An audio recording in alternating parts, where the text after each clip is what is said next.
Bonjour Manon Aubry.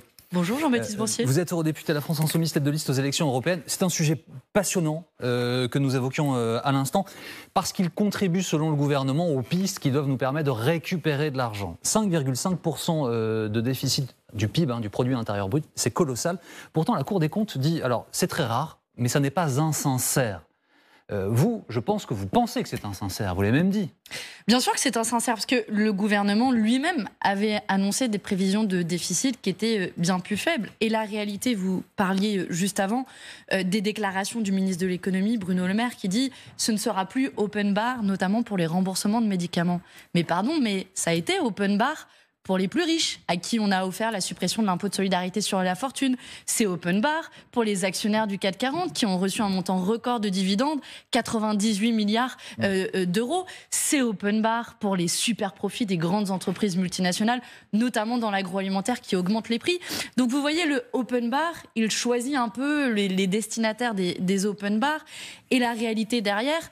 Et on avait lancé l'alerte depuis maintenant des mois, et déjà pendant l'élection présidentielle de 2022, si vous vous souvenez, on avait dit qu'il y avait un agenda caché, que le gouvernement et Emmanuel Macron voudraient faire des économies comme jamais. Eh bien, nous y voilà.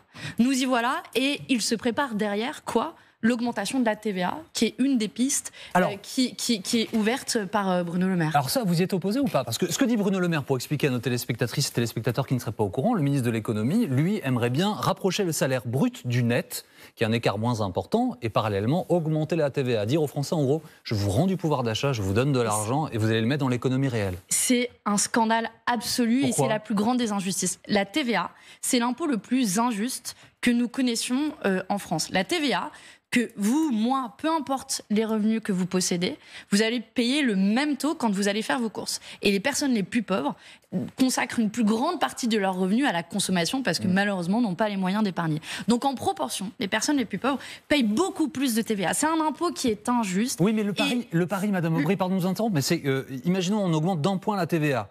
Sur des courses, ça va être quelques centimes. Et le pari qui est fait par le ministre de l'économie, c'est de dire que la concurrence va aider à ce que les prix restent bas et que les Français récupèrent du pouvoir d'achat. Ça va être en réalité non seulement beaucoup d'euros, et notamment dans la poche des plus pauvres, mais en plus économiquement, c'est complètement irrationnel comme raisonnement, parce que qu'est-ce que ça va faire ? Ça va comprimer la consommation, et en comprimant la consommation, ça va comprimer l'économie et augmenter le déficit.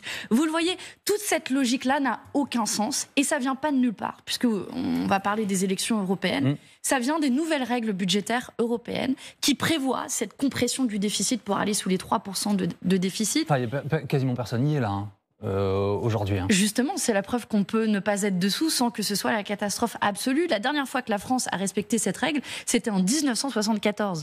Et depuis, je ne pense pas que notre pays ait connu la banqueroute. Et ces règles d'austérité, décidées au niveau européen, elles vont être définitivement adoptées là dans les prochaines semaines. Bruno Le Maire les anticipe et les met déjà en œuvre. Et mon groupe au Parlement européen a été le seul groupe à batailler depuis le début contre ces règles austéritaires qui non seulement va faire que derrière on augmente la TVA, mais aussi on sacrifie nos services publics. C'est moins d'enseignants dans les écoles, c'est moins de soignants dans les hôpitaux. C'est ça, c'est un massacre à la tronçonneuse de nos services publics. Si demain vous gouverniez, vous serez soumis aux mêmes réglementations. Eh bien, nous ne les respecterions pas. En arrivant, et à la fin, la France n'est pas une île. La France emprunte de l'argent, beaucoup d'argent. D'ailleurs, le remboursement des intérêts de la dette va être notre premier poste budgétaire. C'est quand même colossalement important et grave. Et on emprunte grâce à des notes qui sont données à la qualité à la solidité de notre signature. C'est la raison pour laquelle nous demandons aussi une annulation de la dette, notamment de la dette qui a été contractée pendant la crise du Covid, dont une partie est détenue par la Banque Centrale Européenne. Il n'est pas normal qu'en Europe, on n'ait pas la maîtrise politique de la politique monétaire, qui est un des leviers de la politique économique. Ça fait partie des demandes que je porterai pendant cette campagne, parce qu'en réalité, ça n'aurait aucun effet, aucune douleur économique, et ça nous permettrait de respirer un peu. Vous le voyez, au final, le choix qui nous est proposé, c'est soit un sacrifice de nos services publics, de nos hôpitaux, de nos écoles, soit une augmentation de la TVA. Ça, c'est ce que propose le gouvernement et avec lesquels quasiment tous les groupes politiques sont d'accord. Soit donner de l'air. Et finalement, notre proposition pour les élections européennes, c'est 0 fermeture de classe, 0 déremboursement de médicaments, 0 soignants en moins dans les hôpitaux. Voilà le choix de société qui doit être fait pour ces élections. Le nombre d'enseignants dans les classes françaises, ça va pas se décider à Strasbourg ni à Bruxelles. Alors si, parce que des règles budgétaires, quand le gouvernement met en œuvre les nouvelles règles budgétaires européennes, derrière, c'est des moyens en moins. Vous l'avez vu, Bruno Le Maire a déjà annoncé 10 milliards d'euros en moins pour cette année, 20 milliards l'an prochain. Et dans ces 10 milliards d'euros, il y a déjà 11 000 professeurs en moins, postes de professeurs. Et vous avez peut-être vu la mobilisation en Seine-Saint-Denis, où des enseignants sont mobilisés face à des établissements vétustes et un manque de moyens, notamment du nombre de professeurs. Voilà des impacts extrêmement concrets. Est-ce que taxer les super-profits, ça n'est pas risqué d'accentuer les inégalités? Et je m'explique. Imaginons que... C'est curieux comme raisonnement. Non, mais je vais vous expliquer. Monsieur, mon raisonnement. Monsieur Arnaud, si vous taxez, lui, il fait du luxe. Donc lui, il va peut-être pouvoir dire, moi, j'augmente le coût de mes produits. Ceux qui ont des moyens pourront payer ce surcoût. Mais d'autres groupes qui fabriquent des produits que tout le monde utilise, est-ce qu'ils ne vont pas mettre la pression sur les consommateurs? Attendez, quand des entreprises ont augmenté leurs bénéfices de plusieurs dizaines de pourcents et ont augmenté leur marge. Je prends les entreprises de l'agroalimentaire. Elles ont augmenté leur marge de plus de 70%. Si les prix ont augmenté quand vous et moi on fait nos courses et ceux qui nous regardent, ce n'est pas à cause de l'augmentation du prix des matières premières. Même la Banque Centrale Européenne et le Fonds Monétaire International reconnaissent que ça vient de l'augmentation des marges des entreprises. Ouais. Alors une toute petite taxe sur les super profits qui rapporterait entre 15 et 20 milliards d'euros. Nouveau augmenter leur profit en bloquant les prix des produits de première nécessité. Donc ça n'est pas seulement taxer les super profits. Exactement, mais moi j'assume de dire qu'il faut d'une part bloquer les prix des produits de première nécessité et d'autre part bloquer les marges. C'est interdit sauf circonstances exceptionnelles dans le droit français. C'est pas vrai, ça a été fait à plusieurs reprises, ça a été fait notamment pour le gel hydroalcoolique, c'est fait dans les Outre-mer, notamment sur l'île de la Réunion. Et je pense que la situation sociale que nous vivons est une circonstance exceptionnelle par ailleurs. Nous avons vécu une augmentation des prix de l'alimentation de plus de 20% en un an. Les gens sont pris à la gorge. Vous avez un tiers des Français qui sautent des repas, près de 10 millions de personnes qui sont en situation de pauvreté. C'est à elles et eux que je veux penser en priorité ce matin. Et c'est pour elles et eux qu'on doit se battre, et en tout cas que moi je me bats, pour enfin faire en sorte que les gens puissent vivre décemment. Encore un mot sur les taxes. Bruno Le Maire veut prolonger la taxation sur les rentes inframarginales. Alors, il faut expliquer rapidement ce que c'est, mais il s'agit d'une rente spécifique, d'une taxe spécifique sur ce qu'on appelle les rentes des énergéticiens. En gros, vous gagnez beaucoup d'argent parce que le prix de l'énergie augmente, l'État va vous taxer un peu plus. Est-ce que ça, vous le soutenez ? Je le soutiens, mais c'est pas vrai qu'ils veulent le faire. En réalité, l'occasion a été permise d'étendre cette taxe, qui vient d'ailleurs de l'Union européenne, qui est une petite brèche qu'on a réussi à ouvrir à notre demande de notre groupe politique. Et on voit que ils sont très frileux. Je prends dans les entreprises énergéticiennes, il y a aussi les entreprises du pétrole, comme Total, qui a fait près de 20 milliards d'euros de bénéfices, dont le PDG se paye des millions d'euros chaque année en salaire. Et en réalité, non, le gouvernement refuse de les taxer. Et ils ont refusé pas plus tard qu'il y a quelques mois, quand nous avons déposé une proposition de loi à l'Assemblée nationale pour la taxation des superprofits. La réalité, c'est qu'ils protègent les intérêts des entreprises qui s'engraissent sur le dos des consommateurs. Et on a un choix politique. Est-ce que vous voulez continuer cette politique-là ou est-ce que vous voulez une rupture, préparer l'après-Macron pour en finir avec la vie chère? Alors, la partie européenne, en tout cas, il n'y a pas de front uni de la gauche. Je le regrette. On va regarder à nouveau sondage IFOP Fiducial pour LCI d'hier matin. Bon, voilà cette étude. Le Rassemblement national est toujours très haut dans cette étude, alors que vous vous trouvez bas, en tout cas autour de 6%, avec 2 points de moins sur cette étude. Mais il y a le PS qui est à 11, il y a les écologistes qui sont à 7. On pourrait ajouter la liste Parti communiste qui ne figure pas dans cette enquête, parce qu'elle est un peu plus basse.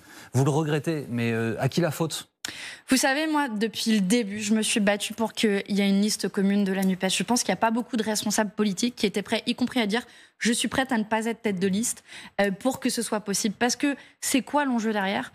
Vous avez raison, c'est l'après-Macron qui se prépare. Et est-ce qu'on veut donner les clés du pays à l'extrême droite et tout ce que ça comporte en termes de recul pour les droits fondamentaux ? Au Parlement européen, Jordan Bardella s'oppose au droit à l'avortement. Pardon, je suis obligé de vous interrompre un instant, Madame Aubry, ce n'est pas un scrutin national. Vous dites l'après-Macron se prépare, mais là, ce sont des élections européennes. Moi, vous voulez, comme le Rassemblement national, faire un genre de référendum anti-Macron ? J'assume de dire que c'est la première élection qui se dessine après les les élections présidentielles et c'est la dernière avant les prochaines élections présidentielles.